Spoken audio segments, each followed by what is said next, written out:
നമസ്കാരം. Raf talk ഫുട്ബോളിലേക്ക് ഏവർക്കും സ്വാഗതം. നാടകീയം, അത്യന്തം നാടകീയം.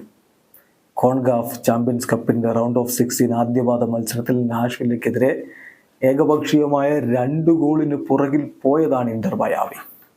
അവിടെ നിന്നാണ് അവർ തിരികെ വന്നതും തിരികെ അടിച്ചതും. മെസ്സിയും സുവാരസും ഗോൾ അടിച്ചതും 90 മിനിറ്റ് കഴിയുമ്പോൾ 2-1 പുറകിൽ നിന്നിട്ടും അവസാനം ലൂയിസ് സുവാരസിന്റെ ഗോളിലൂടെ അവർ സമനില പിടിക്കുന്നത്.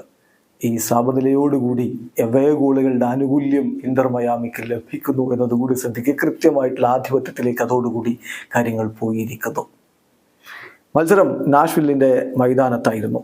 ഇന്റർ മയാമിയുടെ മുന്നേറ്റങ്ങൾ നയിച്ചുകൊണ്ട് ലിയോ മെസ്സിയും ലൂയിസ് സുവാരസുമാണ് ആദ്യ 11-ൽ ഉണ്ടായിരുന്നത്. ആദ്യ പകുതിയിൽ ഇന്റർ മയാമിക്ക് തീർച്ചയായിട്ടും ആധിപത്യമൊക്കെ ഉണ്ടായിരുന്നെങ്കിലും ഗോൾ ലാക്ക് ചെയ്തിരുന്നു. 4-ാമത്തെ മിനിറ്റിൽ തന്നെ ഷഫൽബർഗിലൂടെ നാഷ്വില്ല് മുന്നിലെത്തുകയും ചെയ്തു. പിന്നെ 46-ാമത്തെ മിനിറ്റിൽ അദ്ദേഹത്തിന് 2-ാമത്തെ ഗോളും. അങ്ങനെ 2-0 നാഷ്വിൽ FC ലീഡിലേക്ക് പോകുന്നു. അവർ വിജയം ഉറപ്പാക്കി എന്ന് കരുതിയ ആരാധകർക്ക് പക്ഷേ തങ്ങളുടെ ടീമിന് തിരിച്ചടി ലഭിക്കുന്നു. അതും 2 മഹാരഥന്മാരിലൂടെ. 52-ാമത്തെ മിനിറ്റിൽ ലിയോ മെസ്സിയുടെ ഗോൾ, അസിസ്റ്റ് സുവാരസിൻ്റെത്, പെനാൽറ്റി ബോക്സിന്റെ എഡ്ജിൽ നിന്ന് മെസ്സിയുടെ കിടിലൻ ഷോട്ട് വലയിലേക്ക്.